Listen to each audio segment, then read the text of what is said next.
बुलंद फ़िशार खून यानी ब्लड प्रेशर आजकल हर शख्स का मसला है। ज़िंदगी में बढ़ती हुई उलझनों और परेशानियों के साथ साथ हर शख्स ब्लड प्रेशर का शिकार है या हाई ब्लड प्रेशर का शिकार है। यहाँ तक कि कुछ बच्चे भी आते हैं जो जिनके बहुत ज़्यादा एंजाइटी इश्यूज़ की वजह से हम उनका ब्लड प्रेशर चेक करते हैं तो बहुत रेज़ हुआ होता है और उनसे जब क्वेश्चन करते हैं तो वो पढ़ाई की वजह से परेशान होते हैं। सो मुख्तलिफ़ एजेस में ये मसाइल पाए जा रहे हैं। सिर्फ ये एडल्ट्स का या बड़ों का या बूढ़ों का मसला नहीं है। तो आज हम बात करेंगे ऐसी डाइट पे जो ब्लड प्रेशर को कंट्रोल करती है। इस डाइट को कहते हैं जी डैश डाइट।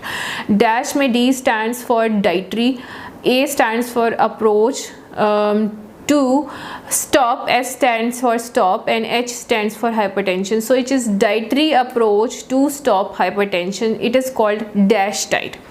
अब हम बात कर लेते हैं कि डैश डाइट क्या है। डैश डाइट में कुछ चीज़ों को लिमिट किया गया है कि आपने ये चीज़ नहीं खानी और कुछ चीज़ों को बताया गया है कि ये चीज़ आपने ज़्यादा इस्तेमाल करनी है। तो जो चीज़ें ज़्यादा इस्तेमाल करनी है और जो चीज़ें नहीं खानी, थोड़ा सा हम उसके ऊपर डिस्कशन कर लेते हैं। फ्रूट्स एंड वेजिटेबल्स के आपने दिन में 4 से 5 पोर्शंस का इस्तेमाल करना है, आप इजीली कर सकते हैं। इसके अलावा आपने लीन प्रोटीन का इस्तेमाल करना है, यानी ऐसा प्रोटीन जिसमें कोलेस्ट्रॉल का कंटेंट कम हो। इसमें चिकन आ जाता है जी, इसमें फ़िश आ जाती है। कोशिश करें कि अगर ऑर्गेनिक चिकन हो तो बहुत अच्छा है, वरना आप जो रेगुलर चिकन है वो भी ले सकते हैं। इसके बाद आपने कोशिश करनी है कि लो फैट डेयरी का इस्तेमाल करें, यानी जो भी आपने डेयरी प्रोडक्ट्स इस्तेमाल करने हैं उन पर से बालाई उतरी हुई, दूध पर से बालाई उतार के बार बार उसको जो है स्किम्ड मिल्क के तौर पे तैयार किया जा चुका हो, या जब आप मार्केट से ख़रीदें तो भी उसके ऊपर देख लेंगे उसके ऊपर स्किम्ड मिल्क लिखा हुआ है या नहीं लिखा हुआ। इसके अलावा आपने सोडियम का जो कंटेंट है वो लिमिट करना है, यानी नमक को लिमिट करना है और नमक को आहिस्ता आहिस्ता हाफ़ करें, हाफ़ से क्वार्टर पे लाएं और फिर उसका कंटेंट जो है वो कट डाउन कर दें। इसके अलावा आपने कोशिश करनी है कि रेड मीट का इस्तेमाल ना करें, प्रोसेस मीट का इस्तेमाल बिल्कुल ना करें, कोल्ड ड्रिंक्स का इस्तेमाल बिल्कुल नहीं करता, फिज़ी ड्रिंक्स का इस्तेमाल या स्पोर्ट्स ड्रिंक्स का इस्तेमाल नहीं करना। अगर आपको प्यास लगी है तो आपने सिर्फ पानी पीना है। पानी इज़ द बेस्ट ड्रिंक। आपने पानी के अलावा किसी और ड्रिंक का इस्तेमाल नहीं करना। अपने आप को हाइड्रेटेड रखना है। दिन में 8 से 10 ग्लास पानी पिए, अगर गर्मियाँ हैं तो 12 से 14 ग्लास भी आप पानी का इस्तेमाल कर सकते हैं।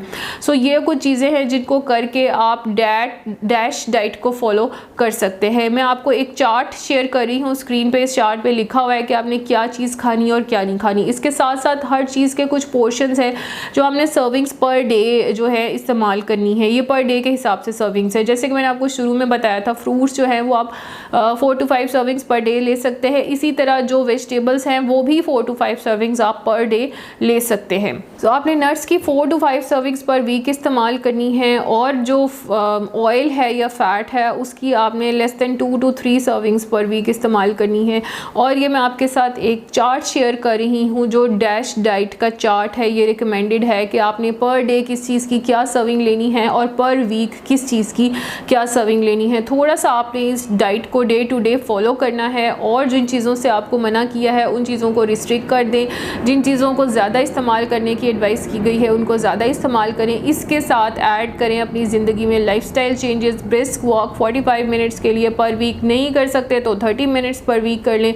और उसके साथ किसी इंस्ट्रक्टर से मशवरे के साथ, किसी डॉक्टर से मशवरे के साथ अपनी उम्र के मुताबिक अपने लिए एक्सरसाइजेस जो हैं वो स्केड्यूल करवा के थोड़ी सी स्ट्रेंथ ट्रेनिंग भी आपके लिए यूज़फुल रहेगी और एक्सरसाइजेस भी यूज़फुल रहेंगी। सो डैश डाइट जो है ये dietary approach to stop hypertension. This diet is very famous these days और इसको फॉलो करके ब्लड प्रेशर को कंट्रोल किया जा सकता है।